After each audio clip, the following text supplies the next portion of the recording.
Good morning, family. Good morning, family. Wanted to say something that someone asked me how to come up with welding products. How do you come up with them? Like, what is the golden rule? Honestly, the only thing I can honestly tell you is you have to look for a need. Once you're a welder, once you learn how to do your welding positions and you learn how to actually use the equipment that you're working with, you learn how to use the tape measure, you learn how to fit, read prints, and you get this combination of knowledge together. What you do is you look for a need. Where you at? In your community, in your area, in whatever country you in, state you're in. Look for a need where you can be able to provide some of your welding skills and turn them into a welding product. Now, I'm gonna give you a few examples real quick. So I'm gonna flip the camera around so I can give you a few examples. Okay, this welding skid was actually fulfilling a need, and it was fulfilling a need not just for the area what I was in, but it was fulfilling a need for me being independent. I was starting out my business. I had to use my personal truck. I was trying to stay organized. I wanted to look professional when I pulled up to people's establishments or whatever. So I was trying to kill several birds in one stone, as I like to say, and I found the need. Now, also, I was looking at, man, I'm in this RV, bought a fifth wheel RV, I'm living in it. The stairs that was in it, they was kind of flimsy. They was okay, but I'm like, man, well, I need something better, something more structurally sound. And then I come up with the staircase, with my RV staircases. Now, the staircases is actually for, you can use them for mobile homes, modular homes, and RVs, or just for a step up, whatever. It depends on if you want a one step, two step, three steps, it goes up. But I had to come up with something that helped the need.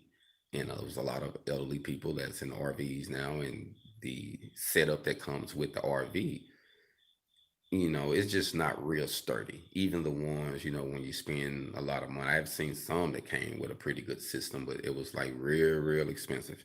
But on a average standpoint, the average person don't want to spend no $1,000 for no staircase, but something reasonable between 500 and $250, that was a good product, and it actually helped a lot of needs. And I was able to actually paint the metal, the staircase to match their RV.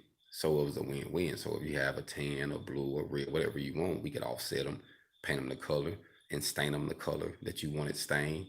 And then that way it'll be a combination of what you like. And it's custom. There's not another one like that one. So even though it's the frames itself, we sell, but there's not another one customized like yours, and that's what made this product a need. Then I thought about the shooting targets. I'm gonna have to push this over right here so you can really see them, because I got this in the front, and this staircase is actually my prototype when I started. Because as you see, this one, you see how the patterns are different. You see how I started. I was trying to find my way, and this one was big. That one was not as big, and that one was little. Like, nah, that didn't work. So I had to come up with something a little bit more, that was more um, in a pattern. And then here go another product, shooting targets. I was living beside a guy that was a sheriff. He had been a sheriff for over 30 plus years. And he was always talking about, seeing I was a welder or whatever. He said, man, I had an ideal of a shooting target, something that was not as bulky like this other stuff, but still kind of heavy duty, but be able to do a few things. And I was like, what about being able to break down and to spin? He was like, yeah, spinning. Yeah, that'd be good, you know. So preach. I most definitely one love this morning. One love. Good rising, good rising. So he was like, hey man, I can most definitely come up with something. So you know what I did? I started thinking of ideas. So a shooting target. I was like, what can I do? And I kept working and I kept working and I kept working on something till I got it. And you know what? When I made my first thing, he was the first person to buy two of them off the top. He spent top money off the top. He said, "Hey man, I'm proud of you. It came out good. I enjoyed. It's gonna last me for a while." And that was another product. So how to make products is using your skill, using your talents, using the things you have acquired over the years, and putting them together to make products. You know, to make some products. These are my products. To make some, and then I'm even coming up with more stuff. That's how it works, black man. That's how it works, brother. That's how it works. I use half inch. It's half inch, and I use 10 inch, 10 inch by half-inch wood treads. Some people, you actually can go with various sizes, but 10 inch is a good size. So that's the good standard size that I picked. That was a good standard size. So I go with 10 inch. And this one actually is a different one. This bar actually isn't in that one. This was a custom one. So I actually got another one of these that I got to put up, that because it don't come with this bar, but this guy just wanted requested this one, so I made this custom. And when I sent the guy the picture of this one first, he added that picture. So I got some more already without that bar, because that bar was just added. It really didn't serve too much of a purpose, but they was older, and it just made him feel better. So I just, I customize things for people. So that's what I did. And like I say, even now, like I say, I be coming up with different ideas on how to do certain things. Like I'm working always on having to figure out something. I'm gonna show you something else I got over here. You know, I be working on. So I'm always working on ideas. See this? Look, this an idea on lifting the staircases on uneven ground, because some people buy them and they got trailers. They got they just bought some land that's just got leveled, and sometimes the land don't be leveled right there where the step goes. So I come up with something where they can level it, or levelers. But I changed the system up where it's still gonna have this in it like this, but it's not gonna have this in it. It's just gonna have the tool with the platform, and this is the regular leg. It's gonna have a hole back here with the screw pin where you tighten it up to how you want it, and it'll have at least 6 inches all the way around. That way, you might only need to go 2 inches here, 3 inches there, or whatever. Right now, I mostly MIG / flux core and stick weld, but I am a TIG welder too. I do have a TIG setup. You see, that's my TIG setup right here. So I do TIG. So, but right now I don't have aluminum TIG. So that's what I got to upgrade. My unit that I have now, it does stainless and carbon. So I could do stainless and carbon all day, turn out good. You know what I mean? As you see. And it's a good unit, man. This one came out. It was close to 4 grand when this one come out, like 30, 35, 37. It was expensive, but I didn't spend that much for this one. I actually got a deal. You know how they say one man's trash is the next man's treasure. A guy bought a company that went out of business, and it was a welding company, and he didn't really too much know nothing about the welding equipment and machines, so he was just trying to sell things and get a profit. And he thought the big machines was worth more money, and the little multi-processors. This is a multi-processor, but do um, it doesn't do MIG welding, but I can plug a box into this though, because I have done it. I can plug a MIG machine into this and run it, a float core box, but it doesn't do float core just by itself. So the guy didn't really know what he had, so he thought this little welder wasn't that much, and he was like, I said, well, how much you want for this big welder? He was like 3,000. It was way too much. I'm like, man, ain't nobody spend for the 3,000. That's at least like maybe 1,500. And so I was like, well, how much you want for this little one over here? He was like, oh, that little one. I tell you what, man, give me $450. I was like, hell, I said, show did. I said, hell yeah. I said, all right, man, here you go. I paid him $450 for this, and I had looked it up already. It booked out over 3 grand. You know what I mean? It was still good. I went as soon as I bought it. I went and took it to a place to get it serviced to make sure everything was in working condition. And yeah, I hit a lick, man. I made sure everything was in working condition, and I left. Phew.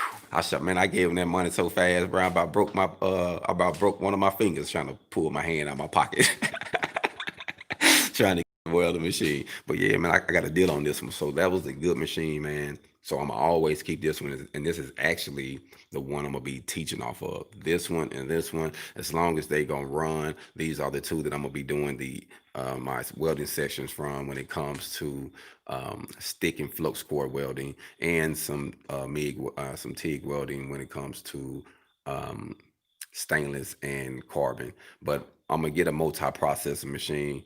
But right now, like I said, I've been spending a lot of money on my cafe, getting it off the ground. So I don't want to spend that money on a multi-processor right now. But I got the one that I like saved from Miller. It's the 220. I really like it. It's a multi-processor. It do TIG, MIG, and stick, aluminum, stainless steel. You know, it got settings. Man, it's awesome. I'm telling you, it's awesome. When I use flux core, I use straight flux core. But when I use MIG, some things that I have require me to use MIG, and that's when I use 75-25. If it requires it on something thick, like when you're doing some structural welding, use 70-25. But on the stuff that I do, normally I specialize in metal that don't exceed on a normal basic. Don't nothing exceeds past a 1/4 inch that I do. Normally a 8 3/16 on the stuff that I do, but normally nothing exceeds over a 1/4 inch unless I'm doing some heavy fabrication. You know what I mean? For a company. But normally, like I say, I use, if it's float 70-25. If I'm TIGging, I'm using argon. So that's argon bottle there. But like I say, I got a steal on that, man. I was a steal. But I use these different things, man. I use my knowledge of what I know, because see, even that situation helped me because I knew I had the knowledge of the equipment. I had the knowledge of what it was used for. I knew, I did some research and found out the pricing, and that way I used that to build products. And this is here that made me a lot of money. So, and this is another machine that I really like to brag on, this machine, man, because I know it looks bad, but bro, oh my goodness, this machine right here has saved my family, has paid bills, child support, all that good stuff. I'm telling you, I spent $300 for that unit, man. $300 for this used unit, and it's a, as you see, it's the NASCAR edition, and it's the SP135T, and it's actually it's 120 volt, one phase, 60 hertz, 20 amps. You can weigh about 5/16 with flux core. Um, Runs off 110. Like I say, it's a good unit, man. It got multiple settings on there. Um, Wire speed. I got to actually, I bought another hose that I when I first bought it. This is the only thing I bought new, and I'm actually about to replace this one too. So they came out with a new one that I like. I want one with the flex tip on it, you know. So I'm gonna get one with the flex tip on it. So that's gonna be a next investment that I'm gonna put on it. But I'm gonna use these two units inside of the HogOn Cafe to teach classes and, you know, do seminars, sessions. I mean, on helping people learn how to weld on an independent scale. And you know what, the crazy thing, you know, some people think that they got to go into this shop and it got to be all this $100,000 worth of equipment, and you spend all this money, and you can use some equipment that's not as expensive, that's not as pretty, in an environment that's not as, you know, um, design or laid back luxury, and learn really actually more than you would in that setting. So, you know, just don't despise the day of small beginnings. We all small to start off small, but I want to teach you and show you how you can use the rawest of the smallest and best equipment and material and turn it into something great. And then as you get your money up,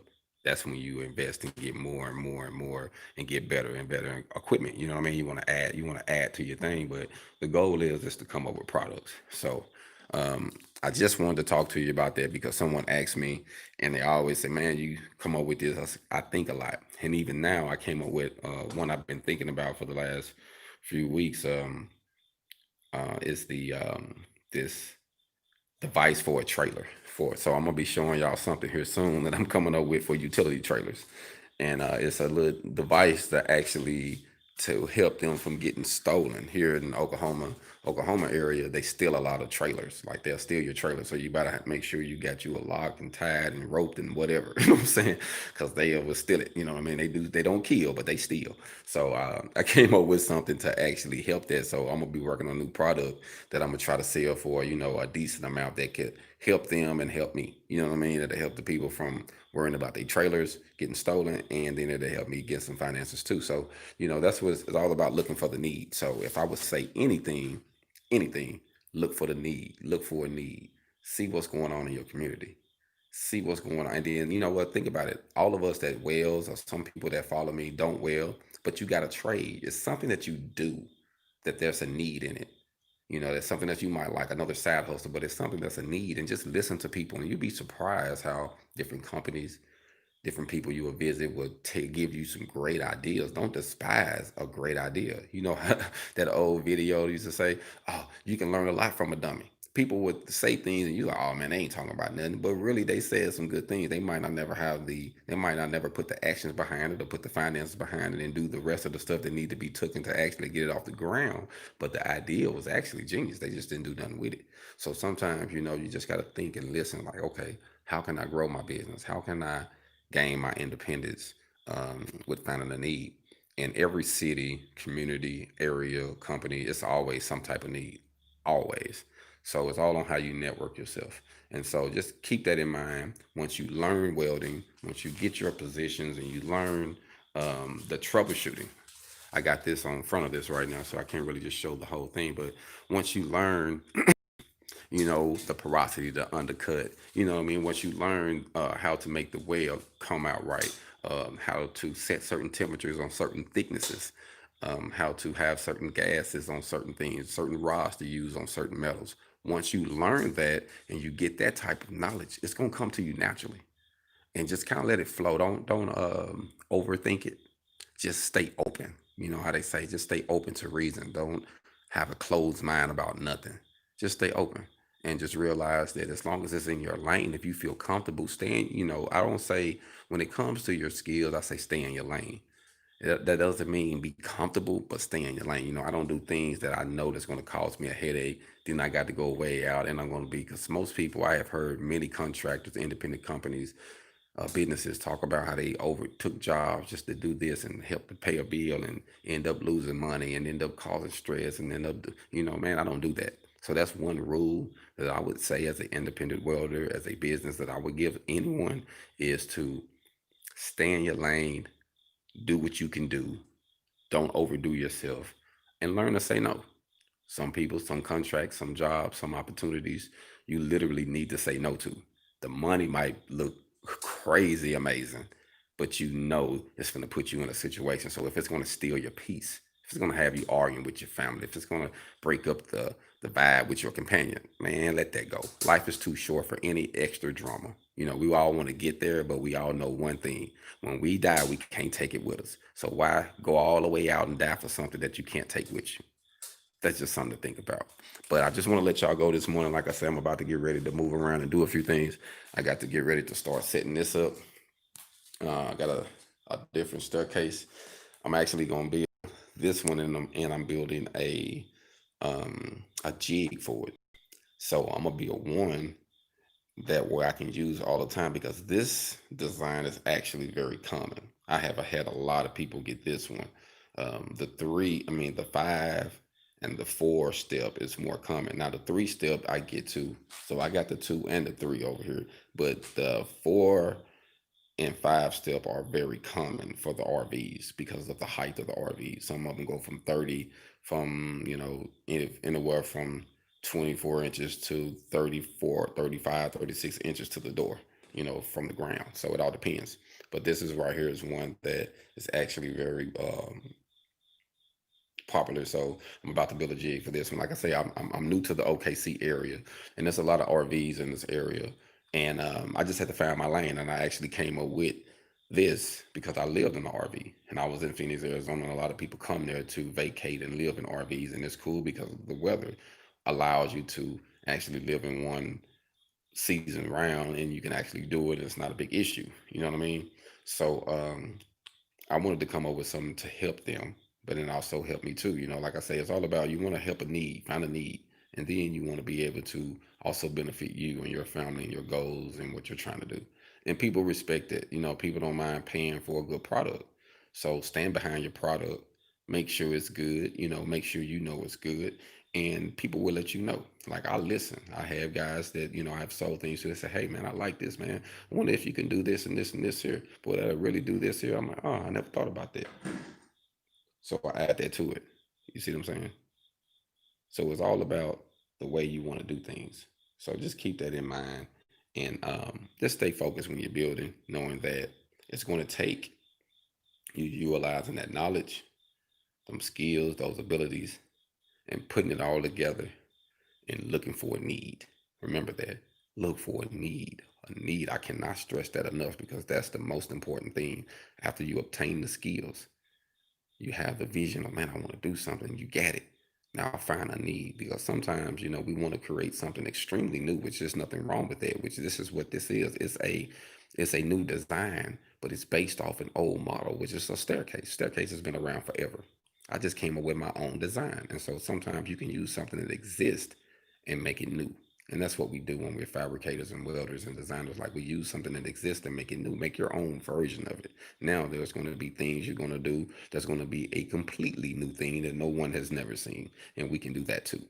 But when you're getting started, sometimes you can improve things. So just have an open mind. Stay open when you're networking. Stay open when you're thinking about how you want to design your products, how you want to build them. Keep it simple. If you know you got a small budget, then you need to keep it simple. If you know you don't want to do nothing that you got to buy a lot of gas and a lot of this and a lot of that, then keep it simple. And I would tell you, as my personal opinion, starting out as an independent welder, if you only had to have one machine, and this is just my personal opinion, if I only had to start with one machine, I would at least get a machine that could burn, a wire welding machine that can do flux core and wire, which I'll be doing flux core, and then I make sure it can at least weld at least a quarter inch, 5/16. So you get that 140 machine.